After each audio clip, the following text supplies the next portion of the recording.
অসমীয়াৰ পৰিচয় স্বীকৃতি কি? ফুলাম গামোচাখনি। অসমীয়াৰ সন্মান কি? তামোল পাণ চুনেৰে আদৰণি সম্ভাষণ। অসমীয়াৰ অস্তিত্ব মৰ্যাদা কি? বহাগ বিহু ৰঙালী, কাতি বিহু কঙালী আৰু মাঘ বিহু ভোগালী। অসমীয়াৰ গৌৰৱ কি? বৃহত্তৰ নদীদ্বীপ মাজুলী, এশিঙীয়া গড়, চাহ খেতি আৰু সুমধুৰ প্ৰকৃতি। অসমীয়া কেনে প্ৰবৃত্তিৰ লোক? সহজ সৰল, চিধা চাধা, মৰমীয়াল। অসমীয়াৰ এটি বিশেষ চিনাকি পৰিচয় কি? খাৰ খোৱা মানুহ বুলি।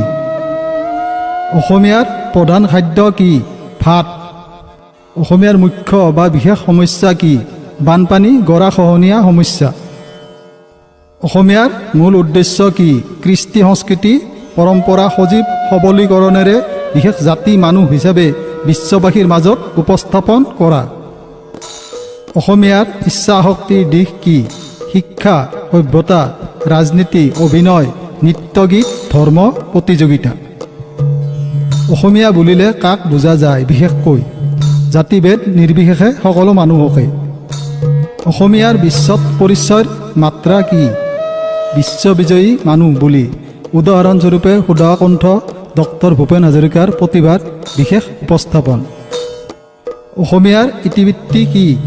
ইতিহাসৰ বেটুপাত লুটিয়াই চালে উমান বা গম পোৱা বিশেষ ৰহস্যময় কথা কাহিনী।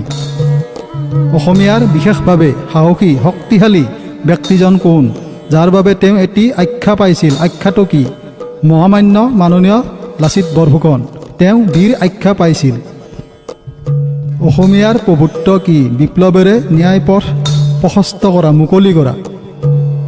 অসমীয়াৰ মন প্ৰাণৰ দৃষ্টিত তুলনামূলকভাৱে পিতৃ মাতৃৰ মূল্যাংকন কি? প্ৰভু ঈশ্বৰ ভগৱান সদৃশ। অসমীয়াৰ মান সন্মান সবল শক্তিশালী দিশ নিৰূপণ কৰি বিশ্বত অসমীয়া মানুহ বুলি উপস্থাপন কৰা ব্যক্তিজন কোন? সুধাকণ্ঠ ডক্টৰ ভূপেন হাজৰিকা। স্বাধীনতা আন্দোলনৰ ক্ষেত্ৰত অসমীয়াৰ অৱদান অৰিহণা কি?